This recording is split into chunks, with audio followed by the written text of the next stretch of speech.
So, yeah, I want to talk to you about, I guess we broached it a little bit, so taking us back to that story where you slid under the carriage seats, and the girl was kind of disgusted. So there's a lot of young guys finding out about this industry now, a lot of 18 to 21-year-old guys sort of suddenly watch my channel, I know.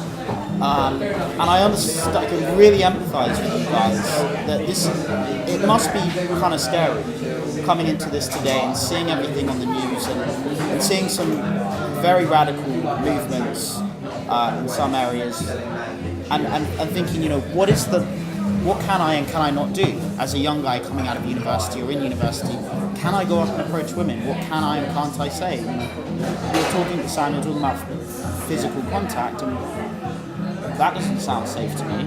What would your advice, I know it's not an easy question, but what would you advise people to a guy that's maybe at university or just coming out, 18 to 21, they want to start going out in the world and expressing themselves, they want to maybe start their own business or whatever they want to do, but they're scared of, a little bit worried about the social climate of judgment and of what they can and can't say to women. How would you guide them? Have an alibi. 3 people who say where you were that night. No.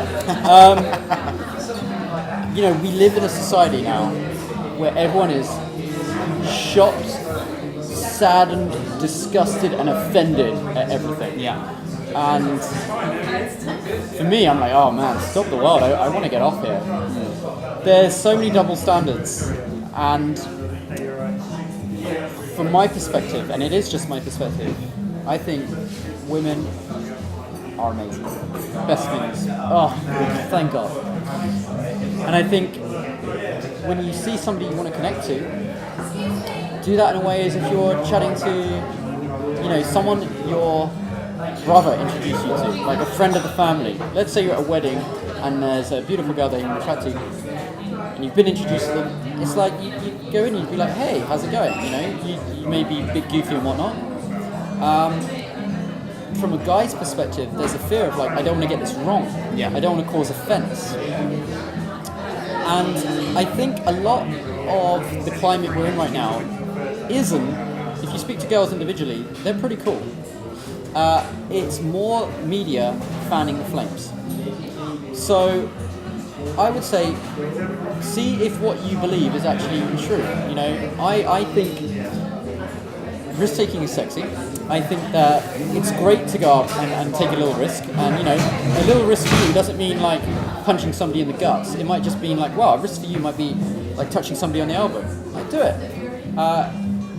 If they get shocked, disgusted, and offended, it's not you. It's them.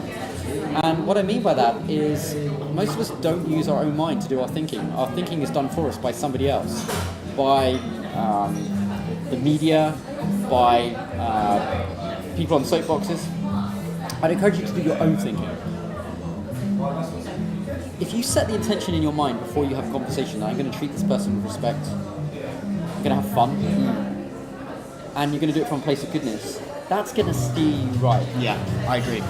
I've actually got a little thing to add. There's one switch that I realised about 3 years ago that really, really changed the way I communicate when I'm not feeling 100% confident. So if, for instance, it happened when another coach and a good friend of mine introduced me to one of his friends. This was before I was really a coach. I was still learning. Lifelong process. Yeah, and he introduced me to a friend of his, beautiful Spanish girl, and then he said, right, Sam, this is Maria, I'm just going to go to the toilet. And I was like, don't fuck this up. yeah, I was like, oh, hi. And what I realised, this was a huge lesson to me, was that if something happens in the bar, if a guy comes up and tries to harass her or whatever, if someone is putting her in a position of any danger, she is a part of my tribe because my friend has just introduced me to her. So no matter how awkward this conversation is, if shit hits the fan, I've got her back. And that was massive. That was huge. Because all of a sudden I was looking at her. I looked around the bar and I was like, it doesn't matter what we say to each other. If any danger happens here, or if she's got any problems, I'm going to deal with her. I've made that my responsibility. And from that point, I had no nerves around her. Because it put into perspective, like, why am I worrying about this? First meeting we have, when 5 years down the line she could be a good friend of mine, when there could be something happening here and I could protect her from it or something like that. And just putting yourself in that mindset, there's bigger things that could be at play here. If anything happens, I'm a protector right now, and I've got her back. If she's got any problems with people, I'm going to help her fix it. And it was so weird, because as soon as I thought like that, I completely relaxed, and I just looked at her as one of my people. Like we were talking about her. Even if we didn't have those commonalities, on the virtue that a good friend of mine had introduced us, she was now partly my responsibility. And that feeling of responsibility meant that there was no tension at all. There was no weirdness or awkwardness. I could just get to know her completely authentically. So if you are a young guy getting into this and you approach a woman on the street and you're thinking, oh God, what if she thinks I'm weird? What if she doesn't like me? Imagine that someone causes some trouble on that street. Someone walks up and is drunk or abusive or something. It is your primary responsibility to protect this individual who you've stopped. If you switch to that mindset, it's not going to feel awkward anymore. That's great. There you have it. Yeah. So better than I did. No, it's just that was just my sort of one perspective on that little thing. It really did make a big change. You are your best teacher in everything. So always think, what could I do better next time? How could I hold myself to a higher level next time? What could I do that, from a place that's being more authentic? A big mistake guys make is they will go and say hi to somebody, conversation doesn't go how they want, and they're like, right, on to the next person. And they do it again, right, on to the next person. Yeah. Repeat. Yeah, learn from every single time, because you'll get better and better and better. I say this a lot with, just briefly related to with the languages and things. It's like, okay, a lot of my clients, I get them to go up and talk to him. He comes back 3 seconds later and he says, she was Italian, so I couldn't speak the language, so there's no point. And I was like, well, she's Italian, so next time you meet an Italian girl, are you just going to fuck it up again? Or are you going to learn, are you going to ask her this, you should have asked this girl, how do I say hello in Italian? How do I say how are you? Why is she in the UK? If you learn these 3 things, what is hello in Italian? That means the next time you meet an Italian girl, at least you can bond over the fact that you can say hello. At least you've got that platform. Secondly, how she is. Obviously, that's a very natural next question to want to ask. And why is she here is super important. I've learned from doing this that the sort of socio-political situation in Italy at the moment makes it very hard for young Italians to get on a good job ladder. They can go in and get a job in a shop or at a restaurant, but there's no tangible way that they can move up and actually develop a career out of that. So a lot of them from Milan and Rome move over to the UK because they see that ability to climb. And I've learned that from repeated interactions with Italian women. And if I just said every time, oh, she speaks Italian, so it's game over, and walked away, then I wouldn't know anything. Now 2 of my girlfriends are Italian. Because incrementally you're learning a little bit more about them each time. And I think that sort of is exactly the point you're making, is that you can learn incrementally about people, about how they're responding to what you're saying, and about their background and their culture. I've, in a different sort of approach, every day I do a little routine where I hang. I do hanging as well. So I just hang. Yeah. And just a simple exercise, right? Not doing pull-ups, just hanging. Mm-hmm. And I've learned probably enough about hangs in the last 3 months to fill out half a book. Yeah. Just on that one thing. It's incredible. There's all that detail, just hanging like that.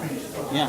So, at first glance, it seems like a really simple thing, but as you get deeper and deeper and become more interested, you learn so much more. And it's the same thing when you make this your hobby and you enjoy it, and you think, what could I do better?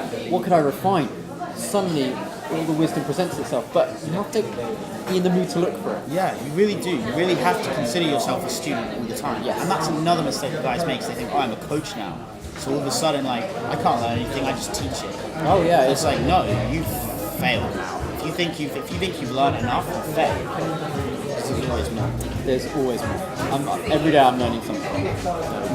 Dude, I'm very aware that I've taken a lot of your time. We've bonded naturally. We have.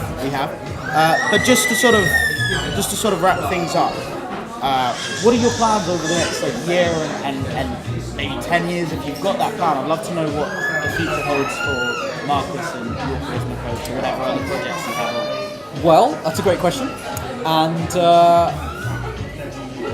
I realised over the last 15 years that my gift of helping people develop their charisma and whatnot, I've enjoyed that part of the journey immensely. The next chapter for me is to let other coaches who I think are much better than me, come in and start developing your charisma coach, because we want to help the world get out of these static, boring behaviours. We want people to express themselves truly, men and women, and we want, we want the leaders of the world to go out and change the world. And what we can do is we can arm the leaders and help them connect with people. Now, when you are living your purpose and you're connecting with people, it creates amazing opportunities in your life. Yeah. So I've been very fortunate in that respect, and it's put me in a position where I've retired. So I practice what I preach. I'm done. So where I'm most interested now is the discipline of the mind. So focusing the mind, because from my experience again, in today's modern world, most people have very weak minds. They can't concentrate on anything for too long. They allow other people to do their thinking for them. And if you're not completely sovereign of your mind, if you're not the master of your mind, then your mind is the master of you. So I think there's huge amounts of focus being done on meditation, which is great. What I'm interested in is the other aspect of the mind. Once your voice, the inner voice, is silent, how do you make your mind create amazing things? So how do you tune it to creative and productive output? So all the ancient civilizations would have warrior classes, women and men, who would discipline their minds through certain things like sword fighting, for example. They might do it just the way they serve tea to each other. They make everything a discipline. And so I think we've lost that aspect in today's society, especially in the West. So what my interest now is developing my mind and helping my students develop their mind, so they can set an intention and create it. I'm not talking about manifestation, I'm talking about really just rolling up your sleeves and getting stuff done.